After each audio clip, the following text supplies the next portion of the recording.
Nabigyan ng tulong ng lokal na pamahalaan ng Biliran ang nasa mahigit 100 pamilya na naapektuhan ng Bagyong Christine. Ang kanilang ipinamahagi, mga lokal na produkto ng probinsya. Ang detalye sa Balitang Pambansa ni Rodrigo Victoria ng PIA Biliran.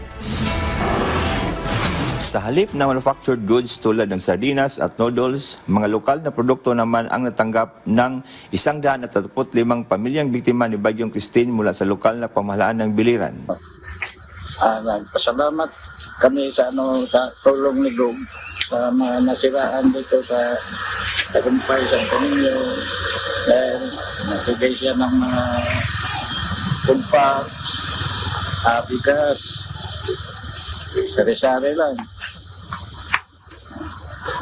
Malaking tulong na yun sa amin. Ito po yung natitira naming bahay, poste na lang po. Sana po ma-release po natin yung financial po na kailangan namin para po sa mga kapatid ko po kasi po nag-aaral pa po sila, may grade 11 po saka grade 12 po na senior high. Thank you po. Samantala, siniguro naman ni Governor Gerald Roger Espina na makatatanggap ng tulong pinansyal ang mga pamilyang nasira ang mga bahay dahil sa Bagyong Christine.